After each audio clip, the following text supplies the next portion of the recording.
crime seems to have taken the world by storm. Everyone's fascinated with infamous killers like Jeffrey Dahmer, John Wayne Gacy, and Ted Bundy. But here in West Virginia, we had one of our own. His name was Harry Powers. He was one of the first men in modern history to be labeled a serial killer. His chilling crimes here in the 1930s still haunt this region nearly a century later. Over the next 3 reports, we dive deep into the story of Harry Powers. You'll hear about the love letters that he sent to lonely women and learn about the grim discovery that was made right here at this very spot in Quiet Dell. We'll also tell you about his theatrical trial and eventual execution. This is a story of deception, horror, and a small town forever marked by the Bluebeard of Quiet Dell.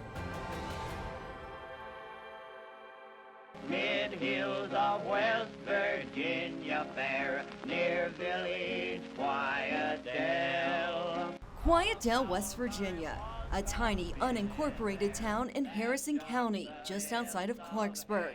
It's barely a bend in the road, but in 1931, it would become the stage for one of the most disturbing murder cases in American history.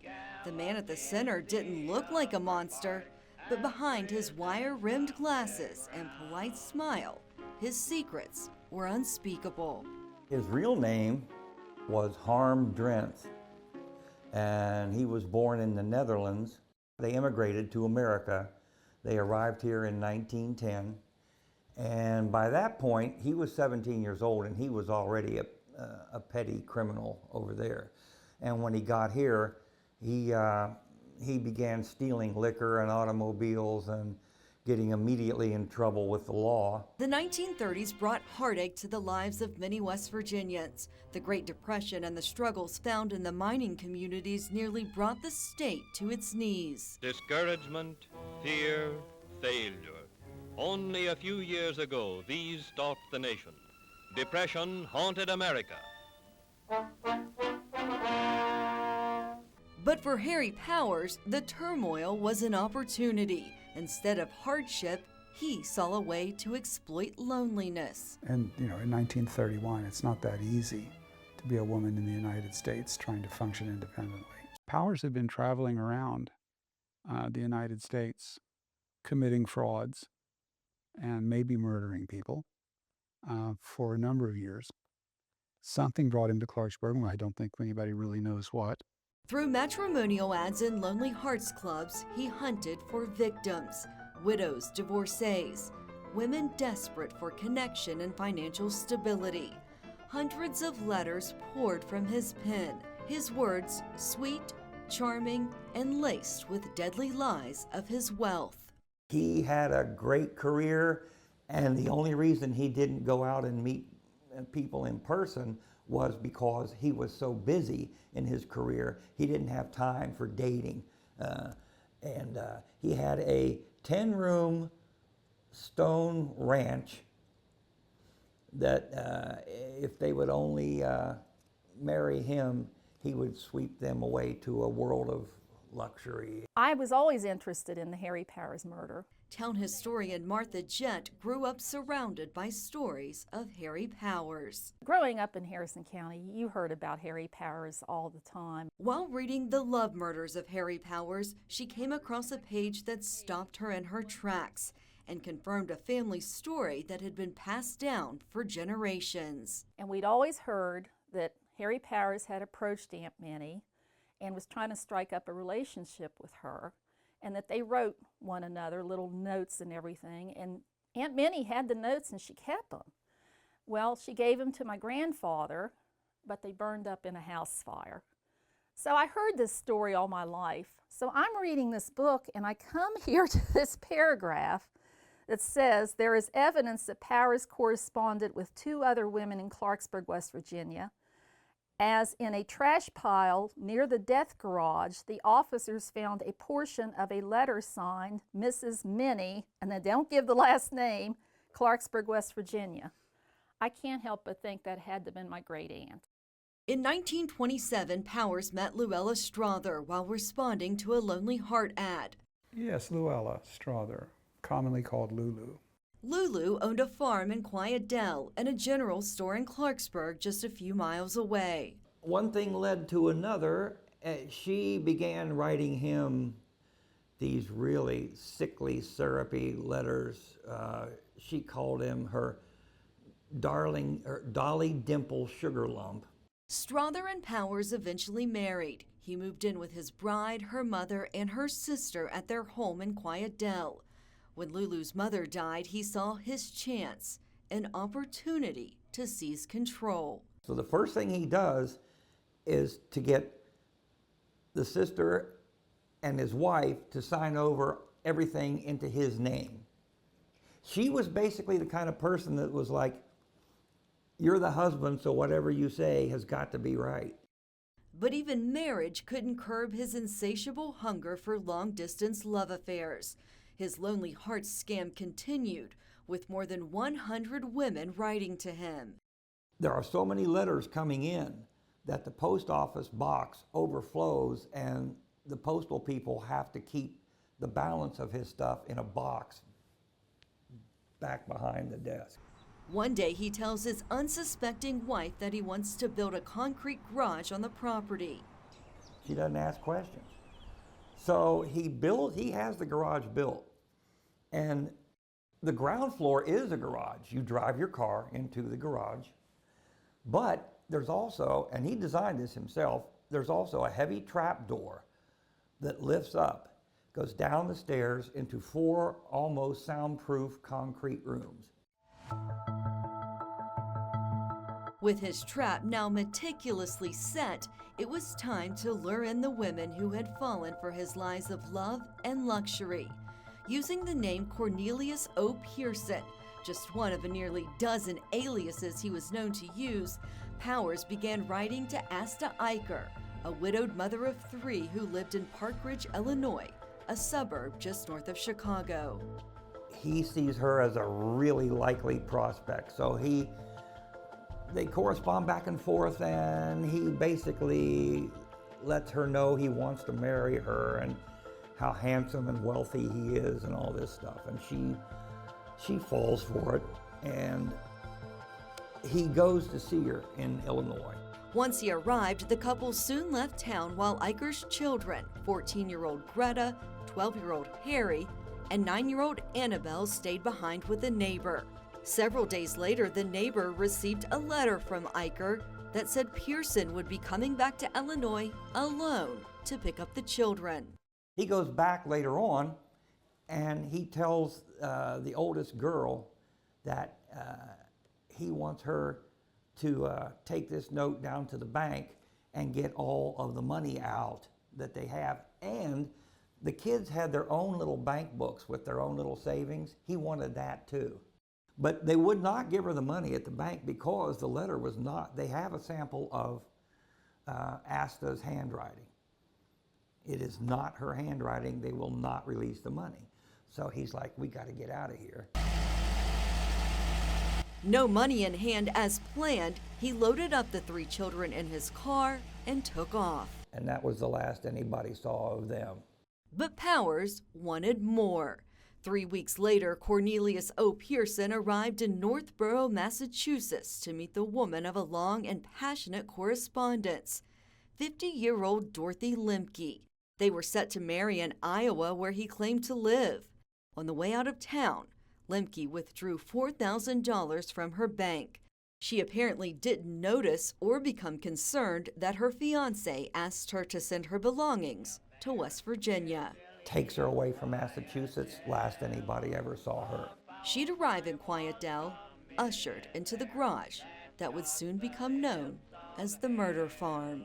Upon this scene a place was built, away from sight and sound, with gallows in the upper part and prisons underground. It's just a fascinating story. I don't think the story will ever die from this area. It'll always be known as the murder farm. That's just what it's always been. The garage and the house that used to sit here are long gone. But in 1931, this ground held a dark secret that no one in Quiet Dell could have imagined. Before long, a chance investigation would bring Harry Powers' crimes to light and send a town and a nation into shock.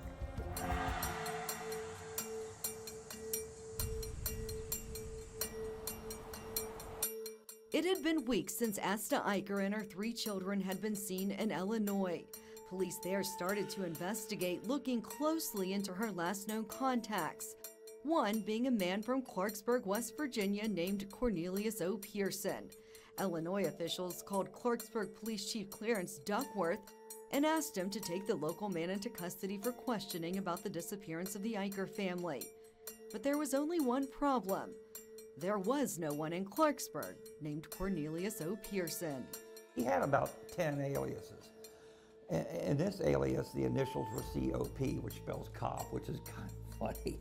A detective realized the description did match that of Harry Powers, the man who ran the local grocery store with his wife Lulu. They'd soon learn the store's address, 111 Quincy Street, was listed as the home address for a busy post office box belonging to a Cornelius O. Pearson.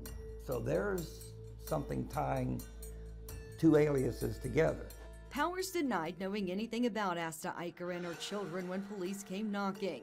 But a garage on the Quiet Dell farm where Powers lived with Lulu got their attention. They decide they really need to look in that garage. They just needed a warrant. What they do is they find a judge who gives them a warrant to investigate him for bootlegging. Prying the lock from the door, and it didn't take long for the police to know they were getting close.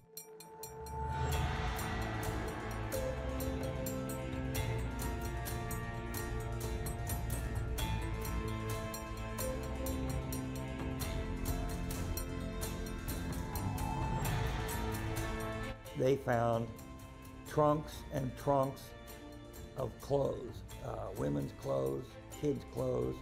They found the kids' bank books. They lifted the trap door, they went downstairs. They found blood everywhere, a bloody mattress, huge hunks of hair that had been ripped out of somebody's head, a bloody ball-peen hammer. There's a rope that hangs from the trap door when you open it at just the right height to make it a noose. The hope of finding the family alive was gone, but there were no bodies. Handcuffed and heavily guarded, Powers was brought to the farm as police demanded he tell them where they were.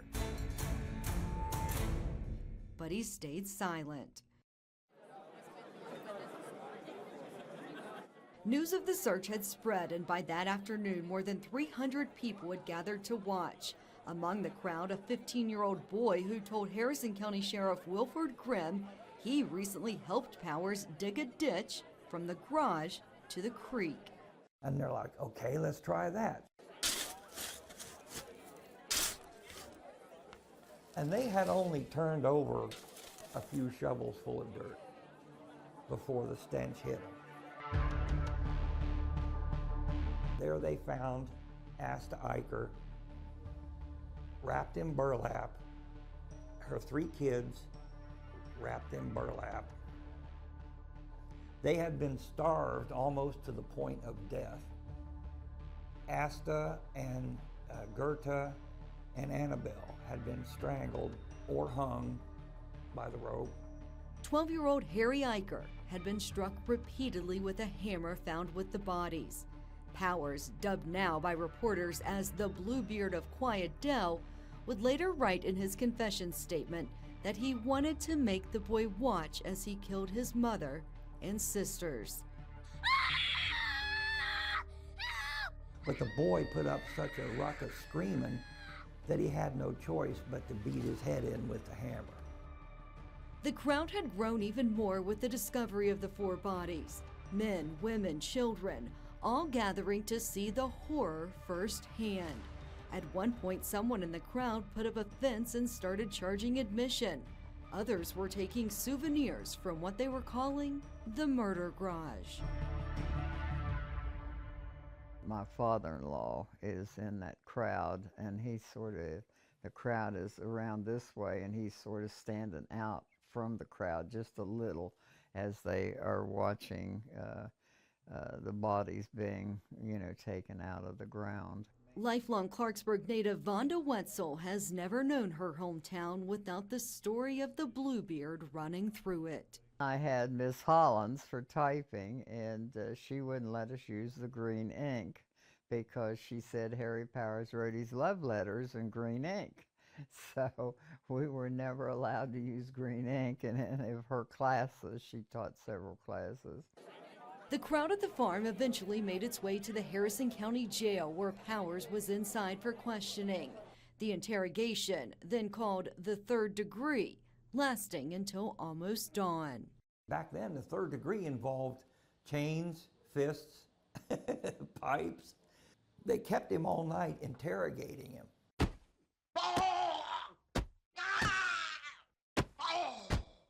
When it was done, he looked like Mr. Potato Head that somebody had blindfolded, put together with like an eye here and an eye here. And his face was, although it seems that he took the beating well and didn't cave in until the wee hours of the morning when he finally said, "I've had enough, I did it, I killed him, I'll write whatever you want." By then, another body had been discovered, a dark-haired woman who appeared to have been buried about 3 weeks. Found with a belt still around her neck, a charred bank book found in the ashes of a bonfire behind the garage identified her as Dorothy Lemke. How brazen he was to just do that and come to our little town and have this horrendous crime like that. That's probably poor Mrs. Lemke. It was a crime that enraged the citizens of Harrison County.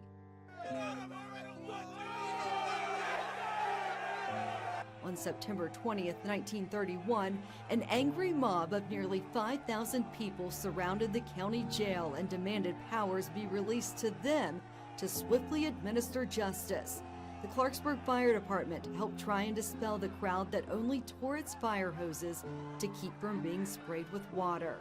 It took hours for police to get it under control, sneaking Powers out in the middle of the night to Moundsville Prison to keep him from being killed. I think they understood that their responsibility was to preserve him until the trial and to defend him until the trial, because he's innocent until he's proven guilty. And so they carried him off to Moundsville. The courthouse here in Clarksburg was under construction, moving the trial here to where Moore's Opera House once stood. Reporters from across the nation came here to cover the trial of the century. They were packed alongside hundreds of community members who were hungry for justice and lining up every day to get a seat inside. They had reporters there from Alaska. This was the big story in America. The trial took just 5 days. On December 12, 1931, Judge John Southern sentenced Powers to death by hanging, writing that he was to die at Moundsville on March 18, 1932, between sunrise and set. It's back to Moundsville for execution. He arrived here in the penitentiary in December 1931. His execution here at the West Virginia State Penitentiary in Moundsville would mark the end of a haunting chapter in West Virginia history. It would become Harry Powers' final stop in a murderous journey that investigators don't think started and ended in Harrison County. What he'd tell the warden just before his death that would earn him a spot as one of the country's most notorious serial killers. As the search for answers unfolded, a national frenzy erupted, culminating in a trial held in an opera house that captured the attention of the entire country.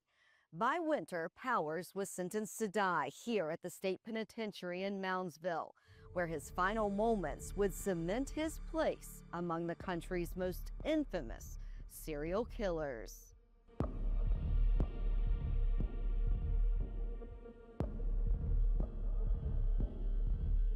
To have planned that out the way that he did and go through all of that, that couldn't have been your first time of doing something like that. I'm sure we will never know how many people he's murdered all over the country. And I'm sure there's families today still wondering whatever happened to my great aunt so-and-so. There is evidence that Powers corresponded with 2 other women in Clarksburg, West Virginia. Town historian Martha Jett has had Harry Powers stories handed down to her for as long as she can remember. First of all, how brazen he was to have lived right here in town and had this all going on and hired local people to dig the ditches and build the garage and all of this, and his wife, you know, not know anything about that. And those 5 weren't the only ones that were ever murdered or killed. I'm sure there's countless others that we'll never know about. The sheriff said Powers confessed to the murders of Dorothy Lemke, Asta Eicher, and her 3 children shortly after his arrest. Police denied the signed confession was forced from Powers through a 3rd-degree beating. I mean, after he was properly beaten, he said, "I killed them all. Right. Now let me alone." He actually has a moment of sympathy there when he says that, "Oh, let me alone." It's scary. It's a scary moment. I thought it was a scary moment. He said, "Let me alone." This was after he'd been beaten. After the 10 or 11 or 12-hour beating. Love letters found in his trunk pointed to more would-be victims he intended to rob and murder. He was later connected to other mysterious disappearances, a woman from Illinois and a man who worked with him during his time as a door-to-door vacuum salesman in Clarksburg. What a perfect way to get into a woman's house, you know, come in and I'm selling you a vacuum cleaner and then get to know them. But it's what he'd tell the prison warden in the hours before his execution that's led historians and researchers to believe the true number of people who died at his hands died with him. They're 90% sure that he killed more people than that. He arrived here in the penitentiary in December 1931. Moundsville historian C.J. Plogger knows the stories behind the prison walls more than anyone. Harry Powers would have ridden in the back of a wagon into the north wagon gate. We don't have any idea of how many he actually killed, but it could be as many as 55. It was here where Powers penned his final words, titling it "True Facts of My Life." He wrote hundreds of pages proclaiming his innocence. This is where he penned his opus of 25,000 words, 230 pages on how innocent he was. This is where he still claimed that he was innocent. The officer said he did a lot of reading, but really spent all the time to himself. And then just a few days before he's executed on March 18th, then he's taken out to the death house. Execution day for Powers unfolded in a frenzy of hysteria, mirroring the chaos that had surrounded his arrest and trial. A crowd of thousands gathered, drawn by the dark allure of his monstrous deeds. But inside, only a handful of people were allowed. You had to write the warden a letter and ask the warden if you could attend the execution. The warden would then give you basically a ticket. He had no final words for the crowd that came to watch him die the same way he killed most of his victims. Just a haunting admission. Warden Scroggins came in right before Harry Powers was going to be executed. He says, "Harry," he said, please tell me, did you kill any more? What's going on?" And what Harry Powers said is, he said, "Well, I've gotten convicted for the 5, so the other 50 won't make a difference." So that's one reason why we have a suspicion that he could have killed at least 55 people. The guy was I don't know. I mean, if you have to use the term monster, that would be it. Walking up 13 unlucky steps in the death house, he would become one of the 85 men hanged in West Virginia history. Attendants stationed at 3 buttons pushed them, springing the trap that no one knows who released.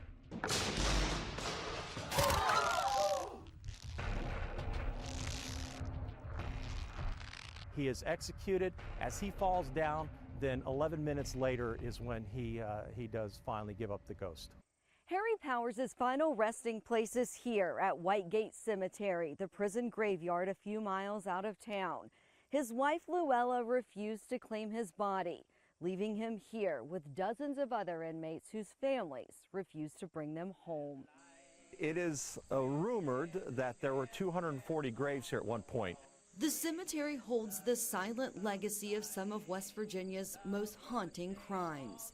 33 years after Harry Powers was buried here, the state abolished the death penalty. He now remains where history left him, among the condemned and claimed by no one. This is a solemn warning then to all the ladies fair. Do not confide in strangers that you meet from everywhere. He was evil. He was an evil, not too bright individual who got away with far more than he ever should have. The story is and cruel and awful and yet sometimes fascinating. I don't think the story will ever die from this area. It'll always be known as the murder farm. That's just what it's always been. Nearly a century later, and this case still raises questions, not just about the man who committed the crimes, but about the vulnerabilities that he exploited. Harry Powers is long gone, but the story of the Bluebeard of Quiet Dell still casts a dark shadow here in Harrison County.